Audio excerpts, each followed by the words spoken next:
Este video tiene por objetivo realizar un ejercicio de análisis comparado entre 5 países que hemos denominado el eje M, a saber, Mónaco, Mozambique, Montenegro, Mongolia y Micronesia. La comparación será en 5 frentes: aspectos geográficos, económicos, demográficos, culturales y políticos. Los estados federados de Micronesia están divididos en 4 estados, que a su vez son 4 islas: Phnom Penh, en donde queda su capital Palikir, Kos Rae, Chuuk y Yap. Su ubicación es en medio de la línea ecuatorial, lo cual necesariamente define su clima, siendo este tropical oceánico y manteniendo una temperatura promedio de 27 grados centígrados. Micronesia históricamente fue conquistado por el Imperio Británico durante gran parte del siglo XIX hasta principios del siglo XX. Después de la Segunda Guerra Mundial, la ONU encargó a los Estados Unidos de América de la administración de este país. Finalmente, en 1986 logró su independencia bajo la modalidad de Estado libre asociado con los Estados Unidos de América según su propia constitución. Mónaco está ubicado en el Trópico de Cáncer. Es una ciudad-estado cuyo cuadrante más importante es Montecarlo y se encuentra en las costas del mar Mediterráneo. De igual manera, Mónaco es el país más densamente poblado del mundo. En la antigüedad, Mónaco fue habitado por la tribu Ligur de los monoicos, de donde podría proceder el nombre del principado. Mónaco formó parte del Imperio Romano, así como a través de la historia estuvo sujeto a otras jurisdicciones como la del Imperio Español en el siglo XVI y por Francia después de la Revolución de 1789. En 1861 logra su total independencia y el príncipe reinante Carlos III construye el Gran Casino de Montecarlo, de donde se derivará gran parte de los ingresos del país. En 1911 el Principado pasa de ser una monarquía absoluta a ser una monarquía constituyente, en donde la calidad de jefe de Estado o rey es hereditaria y el jefe de gobierno es elegido por este de una terna de candidatos franceses. Solo hasta el año de 1993 el Principado de Mónaco entra a ser parte integral del sistema de Naciones Unidas. Mongolia se encuentra en el centro del subcontinente asiático, lo cual hace que goce de un clima continental. De igual forma, posee una serie de accidentes geográficos muy importantes, entre estos el desierto de Gobi al sur y varias cadenas montañosas en todo el territorio que necesariamente define un tiempo diferente según el área analizada. Mongolia se divide en 21 provincias y su capital es Ulan Bator. Los mongoles lograron tener fama desde el siglo XIII, ya que su gran líder Genghis Khan se propuso erigir a partir de la sangre el gran imperio mongol sobre el continente de Eurasia. Tiempo después, hasta finales del siglo XVII, todo Mongolia estuvo regido por el imperio chino. No fue sino hasta 1921 cuando logró su independencia con el apoyo soviético e instaló un régimen comunista en 1924.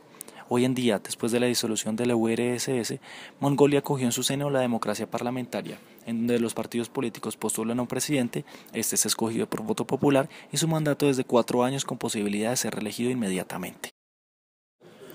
Montenegro es un país balcánico que tiene salida al mar Adriático y por ende su clima es mediterráneo y estacional. Su capital es Podgorica. Montenegro tiene la particularidad de tener extensas llanuras y montañas rocosas de hasta 2000 metros de altura. Su régimen político es de república, en el cual un presidente es elegido por voto directo para un mandato de 5 años con posibilidad de reelección inmediata. Montenegro estuvo dominado por el Imperio Otomano y siempre se le asoció como una región al sur en la Montaña Negra o Crna Gora de Serbia. Sin embargo, este país siempre tuvo un amplio nivel de autonomía frente a las directrices del imperio. Al finalizar la Segunda Guerra Mundial, Montenegro fue parte de la República Socialista de Yugoslavia dirigida por el comandante Tito. Cuando se disolvió dicho estado, Montenegro se unió a Serbia para crear el estado de Serbia y Montenegro hasta que en 2006, cuando, instrumentando el referendo independentista, se separó de Serbia y creó la República actual de Montenegro. Mozambique está en medio de la franja de la línea ecuatorial africana hacia el sur y se extiende hasta el Trópico de Capricornio. Su clima es entre tropical y subtropical en la mayor parte del país y su tiempo es contingente entre periodos de lluvia y periodos secos. Al extenderse por el Ecuador y el Trópico de Capricornio, las regiones sureñas de Mozambique, en donde queda su capital Maputo, tienen los climas estacionales propios de los países australes. Su régimen político es de república y en este se elige un presidente durante 5 años con la opción de ser reelegido por 3 periodos. Mozambique estuvo dominado por más de 5 siglos por el Imperio portugués hasta que logró su independencia definitiva en el año de 1975. Después de ello, dada la inestabilidad de la naciente república, tuvo una gran dependencia económica de Sudáfrica y constantes guerras civiles al interior de su territorio hasta 1990. En 1992 se pactó un acuerdo de paz entre la guerrilla Resistencia Nacional de Mozambique y las fuerzas del Estado con intervención de la ONU. Se adoptó el sistema democrático presidencialista.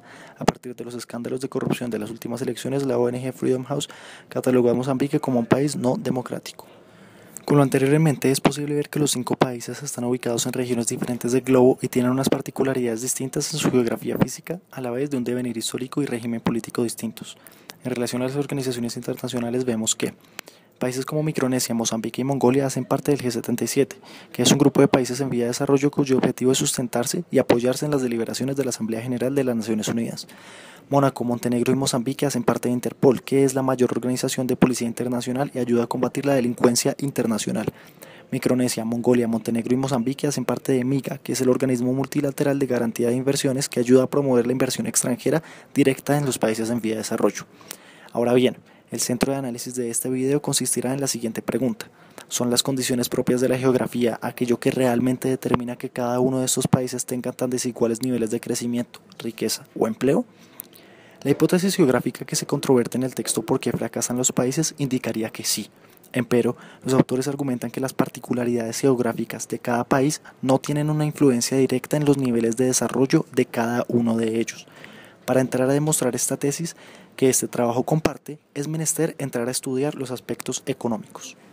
Como es posible ver en el cuadro que se presenta, se ve que los índices económicos, según los criterios que se adoptaron para este trabajo, distan de ser homogéneos entre los países.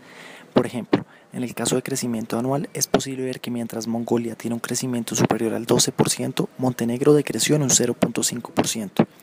Otro ejemplo ilustrativo es el Producto Interno Bruto, que nos demuestra cómo a pesar de no ser el país que más crece, Mozambique tiene los mayores índices de producción con cerca de 30 billones de dólares. Asimismo, es importante ver cuál es la inflación de cada país. De este cuadro es posible concluir que Mongolia es quien tiene la mayor inflación. En ese sentido, a pesar de ser el país que más crecimiento tiene en comparación con los demás, se perjudica por una tasa de inflación porcentual del 12%. En ese sentido, se puede predicar que sus instituciones económicas son extractivas, debido a que, a pesar de tener uno de los índices de producción más elevados y una tasa de crecimiento superior a la de los países del eje M, cuenta con un índice de pobreza de su población cercano al 50%. Por otro lado, a partir del índice Gini, que mide la desigualdad de los países en relación a la concentración de la propiedad, se concluye que Micronesia es el país más desigual de los 5, a la vez que su nivel de producción e índice de crecimiento son uno de los más bajos. Con ello se infiere que en los estados federados de Micronesia también existen instituciones económicas extractivas. En cuanto a los elementos demográficos de los países del eje M, es posible analizar el siguiente gráfico. De él se concluye que Mozambique es, de lejos, el país más poblado, 10 veces más grande que Mongolia, quien le sigue en población. Asimismo, en materia de distribución de población por género, se puede ver cómo en todos los países hay una relativa paridad entre hombres y mujeres. En este punto se presenta una particularidad debido a que Mónaco es el único país en donde la tasa de natalidad es menor a la de mortalidad, afectando directamente el crecimiento demográfico de ese estado. Esto último redunda en asuntos como la renovación generacional que requiere cualquier país del mundo para sostener instituciones como el sistema pensional o de salud. Frente a la expectativa de vida, es posible concluir que por cada ciclo de vida de un individuo en Mónaco ya se habrían cumplido 2 en Mozambique. En cuanto a la alfabetización en general, se aprecia una paridad entre los países del eje M, salvo en el caso de Mozambique. Así pues, es posible reiterar cómo en dicho país, a pesar de las ingentes sumas de dinero relacionadas con su producción, la inversión en materia educativa es bastante baja. Luego, en esencia, llegamos a la conclusión esbozada anteriormente, en donde se indicó que dicho país está permeado por instituciones extractivas. Frente a los elementos culturales, también es posible ver una enriquecedora diferenciación entre los países del eje M. Veamos. Es posible ver cómo al interior de los países la religión predominante es el cristianismo, salvo en Mongolia, cuya sociedad es budista. También el único país del eje que impone una religión oficial es Mónaco. Asimismo, frente al idioma oficial de cada país, se ve que en Mónaco, Mozambique y Micronesia hay una respuesta directa a una lógica colonizadora debido a la historia de cada uno de dichos países. De esta matriz comparativa se puede apreciar cómo Mongolia y Micronesia tienen a su población dividida en materia religiosa casi por mitades y a pesar de ello no existe un conflicto de esta estirpe en el interior de su sociedad. Mientras que en Montenegro, a pesar de que el 85% de las personas profesan la religión cristiana ortodoxa, existen en su interior conflictos relacionados con diferentes profesiones de fe. A partir de lo anteriormente analizado, es posible ver que la tesis expresada en el libro ¿Por qué fracasan los países? Se valida debido a que es en razón a la posibilidad de tener instituciones económicas y políticas extractivas o inclusivas que se puede medir el éxito o fracaso de un país. Así pues, la pobreza o riqueza de los países del eje M no se deriva de su posición geográfica ni de sus particularidades demográficas o tampoco de su devenir cultural.